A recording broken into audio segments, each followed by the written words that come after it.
မင်္ဂလာပါဒီနေ့တော့ G7 ပေါ့နော် G7 သင်္ချာတက်ပေါ့နော် G7 သင်္ချာတက်မှာသင်ရမယ်အခန်းက9ခန်းရှိရဲ1ကနေ9ထိပေါ့နော်အဲ့တော့ပထမဆုံးအခန်းတက်မှာကဂိမ်းပြည့်တွေအကြောင်းသင်ရမယ်ပေါ့နော်ဟုတ်ပြီအဲ့ဒါဆိုရင်ဂိမ်းပြည့်ဆိုတာဘာတွေကိုပြောတာလဲကြည့်အောင်နော်ဂိမ်းပြည့်တွေအကြောင်းသင်မယ်ဆိုဂိမ်းပြည့်ဆိုတာသိရမယ်အဲ့တော့6တန်းမှာတော့ဘာတွေသင်ခဲ့ရလဲ G7 မှာဘာတွေသင်ခဲ့ရလဲဆိုတော့ပထမဆုံးကတဘာဝဂိမ်းတွေပေါ့နော်တဘာဝဂိမ်းတွေကိုသင်ခဲ့ရတယ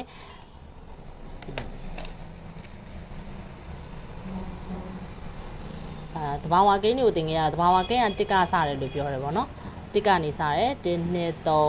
3 4စရှိတဲ့ပြင်ပေါ့နော်ဆက်သွားတယ်လို့ပြောတယ်ဒါတဘာဝကိန်းကိုပြောတာပြီးတဲ့ခါကျတော့တဘာဝကိန်းထဲမှာတဘာဝကိန်းအချင်းချင်းတူတဲ့တဘာဝကိန်းအချင်းချင်းကိုနှုတ်တယ်ပေါ့နော်နှုတ်တဲ့ခါမှာဘလို့နဲ့ပြမလဲပေါ့ဥမာတစ်ထက်ကနေတစ်ကိုနှုတ်တယ်တစ်ထက်ကနေတစ်ကိုနှုတ်ပဲဆိုလို့ရှိရင်မရှိတော့ဘူးဆိုတာကိုပြဖို့အတွက်ဂိမ်းမရှိဘူးပေါ့နော်တဘာဝဂိမ်းထဲမှာပါမနေတဲ့အတွက်ဘာကိုတီထွင်လိုက်လဲဆိုတော့3ညဆိုတဲ့ဂိမ်းလေးကိုတီထွင်ပြီးတော့တဘာဝဂိမ်းရဲ့ရှေ့ကနေ3ညဆိုတာလေးကိုတက်ပြီးတော့ရေးလိုက်တယ်အဲ့ဒါကကြတော့ဂိမ်းအပြည့်ဂိမ်းပေါ့နော်အပြည့်ဂိမ်း whole numbers ပေါ့နော်အပြည့်ဂိမ်းပေါ့နော်အပြည့်ဂိမ်းက3ညကနေစတယ်တဘာဝဂိမ်းတို့ပဲဆက်သွားတယ်ပေါ့နော်ဟုတ်ပြီအဲ့ဒါဆိုလို့ရှိရင်ဒီအပြည့်ဂိမ်းတွေတဘာဝဂိမ်းတွေကိုနှုတ်တဲ့အခါမှာဥမာ9ထဲကနေ3ကိုနှုတ်တယ်ဆိုလို့ရှိရင်ဒါ2ရတယ်ပေါ့နော်9ထဲကနေ4ကိုနှုတ်တယ်ဆိုရင်3ရတယ်ပေါ့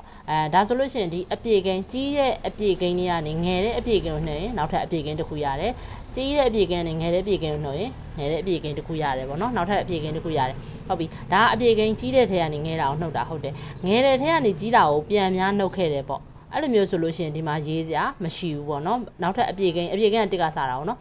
sorry 3ညကစားတာပေါ့နော်အပြည့်ကိန်းက3ညကစားတယ်ဆိုတော့ဒီမှာရေးပေးစရာမရှိတော့ဘူးပေါ့မရှိတော့ဘူးဖြစ်သွားမယ်ဥပမာတစ်ခုနဲ့ပြောရဆိုလို့ရှိရင်ကိုယ်စီမှာပတ်စံ1000ရှိတာပေါ့မုံက1200ဘိုးဝယ်စားလိုက်တယ်ဆိုလို့ရှိရင်200အကျွေးတင်တဲ့သဘောပေါ့အဲ့လိုမျိုးတင်တဲ့ဟာတွေဆိုလို့ရှိရင်ရှိတာ1000နော်မုံက1200ဘိုးဝယ်စားလိုက်တာအဲ့ဒါဆိုလို့ရှိရင်200ကိုပြဖို့အတွက်ဒီမှာဂိမ်းမရှိနေဘူးဖြစ်နေရပေါ့နော်တဘာဝဂိမ်းတွေအပြည့်ဂိမ်းတွေမှာပါမနေဘူးပေါ့နော်အဲ့ဒါကြောင့်မလို့သူကဘာတွေကိုထပ်ပြီးတော့ထွင်ဖို့လိုလာလဲဆိုတော့ဒီမရှိတဲ့ဟာကိုsorry နောက်ပြန်ဖြစ်နေတဲ့ဟာကိုဖော်ပြဖို့အတွက်ငယ်တဲ့ထဲကကြီးတာကိုနှုတ်တဲ့အခါမှာပေါ်လာတဲ့ဂိမ်းကနန်းတွေကိုဖော်ပြဖို့အတွက်နောက်ထပ်အနှုတ်နဲ့ပတ်သက်တဲ့ဂိမ်းကြီးတွေကိုထပ်ပြီးတော့တီထွင်ဖို့လိုတယ်ပေါ့နော်အနှုတ်ဂိမ်းတွေကိုဖန်တီးဖို့လိုတယ်အနှုတ်ဂိမ်းတွေကိုဖန်တီးဖို့လိုတယ်ဆိုတော့ခါကျတော့ဒီတဘာဝဂိမ်းတွေကနန်းတွေကိုပဲအနှုတ်တက်ပြီးတော့အနှုတ်1အနှုတ်2အနှုတ်3ဆိုပြီးတော့တီထွင်လိုက်တယ်ပေါ့အနှုတ်4အနှုတ်5အစားရှိတဲ့ပြင်ပေါ့နော်အဲ့လိုမျိုးတီထွင်လိုက်ပါတယ်တီထွင်လိုက်တဲ့ခါကျတော့ဒီဟာဆို3နဲ့ကနေ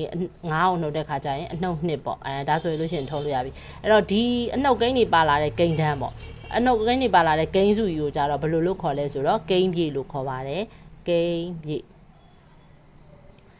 ဂိမ်းပြေအင်္ဂလိပ်လို့ဆိုတော့ integers ပေါ့နော် integers integers လို့ခေါ်ပါတယ်အဲ့တော့အပြည့်ဂိမ်းနဲ့ဂိမ်းပြေနဲ့လည်းမှားအောင်နော်အပြည့်ဂိမ်းက whole numbers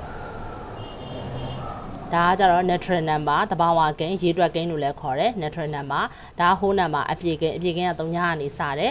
ဂိမ်းပြေက integers ဖြစ်ပါတယ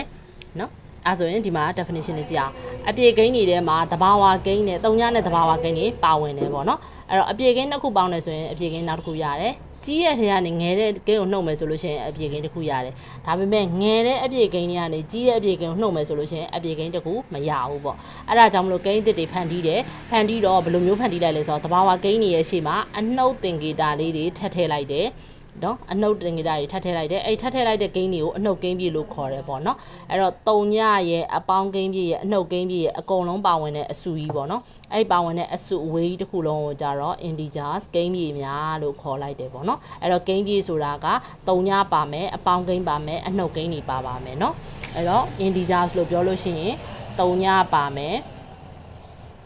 အပေါင်းဂိမ်းပြေတွေပါမယ်အပေါင်းဂိမ်းပြေတွေပါမယ်အနှုတ်ဂိမ်းပြေတွေပါမယ်ပေါ့နော်အဲ့ဒါကို integers လို့ခေါ်ပါတယ်လက်ရေးမလာတာတော့သိခံပေးပါရှင်နှုတ်ဂိမ်းပြေတွေပါတယ်ဒီပါတဲ့အစုအဝေးကြီးကိုဒီလိုမျိုးအစုအဝေးကြီးကိုဂိမ်းပြေ integers လို့ခေါ်ပါတယ်နော်အဲ့တော့ဂိမ်းတန်းလေးတစ်ခုဆွဲလိုက်မယ်နော် natural number ကတစ်ကစတာဂိမ်းပြေကကြတော့3ညကစတာပေါ့နော်ဒီမှာတူညီတဲ့အစိပ်ပိုင်းတွေမှတ်လိုက်ပါမယ် အဲ့တော့ဂိမ်းပြေးက3ညကနေစားတယ်3ညကနေပြီးတော့မှတဘာဝဂိမ်းပေါင်းဂိမ်းပြေးတွေသွားမယ်ပေါ့နော်1 2 3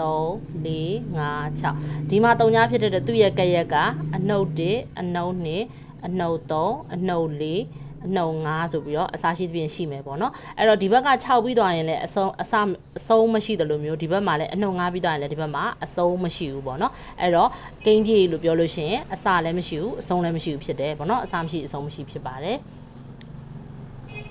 အစမှတ်လည်းမရှိဘူးအဆုံးမှတ်လည်းမရှိဘူးပေါ့နော်